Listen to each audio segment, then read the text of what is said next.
Eating disorders are biological mental disorders diagnosed by the Diagnostic and Statistical Manual, or DSM-5.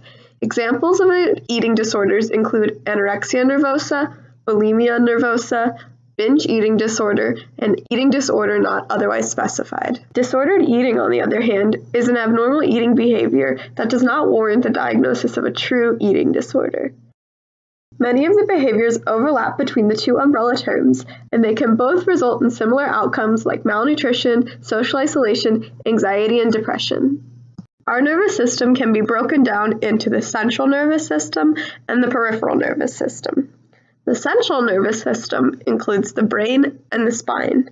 The peripheral nervous system includes all the other nerves in our body. From the peripheral nervous system, we have the somatic nervous system that controls voluntary muscles.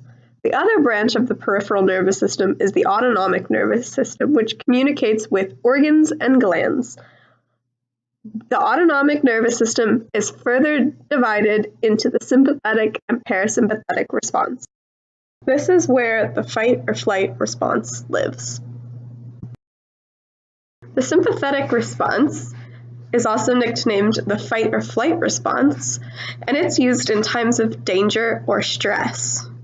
On the other hand, the parasympathetic response is nicknamed the feed and breed response, and it denotes a time of relaxation.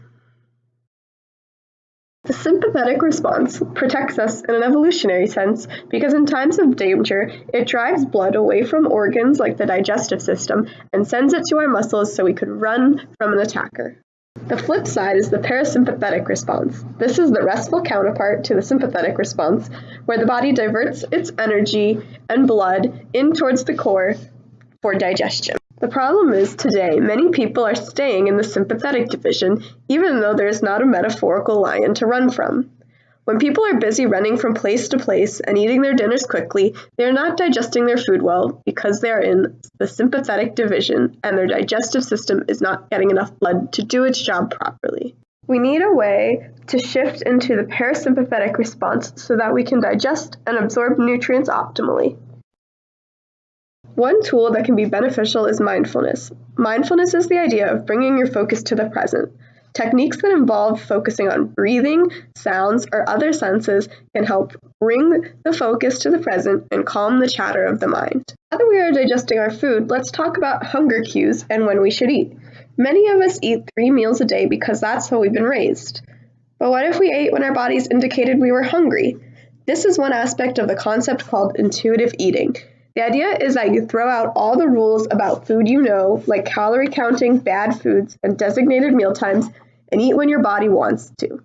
Intuitive eating has been touted as an anti-diet because there is no restriction, which could be the downfall to many diets. Restricting food can backfire in the long run because our bodies are designed to survive periods of feasts and famine. During famine, our bodies get very good at storing food as fat and getting as much energy as possible. Then, when the famine or restriction ends, our bodies start saving up energy for the next potential famine. So, when your body restricts high fat and sugar desserts that your body is hardwired to love, and you decide to have just one bite, it will be difficult to not overeat because you are saving up for the next famine, evolutionarily speaking, of course. So how does someone use intuitive eating? They start to make decisions from internal cues instead of external cues. Instead of eating breakfast because it's breakfast time, you eat when you feel hungry in the morning. Instead of fighting cravings for chocolate all day, you have a handful of chocolate chips and move on. When you're craving a specific food, it may be your body's way of telling you need a specific nutrient. Learning to listen and trust internal cues can take time, but the idea is that eating intuitively can help people from hopping from diet to diet and weight cycling or yo-yo dieting in the process. Learning to understand the foods that work and don't work for your body can be a non-dieting approach to eating and can help people with eating disorders understand what their body needs. Want to learn more? Well, these 2 women literally wrote the book on intuitive eating. And more resources will be listed in the description box below.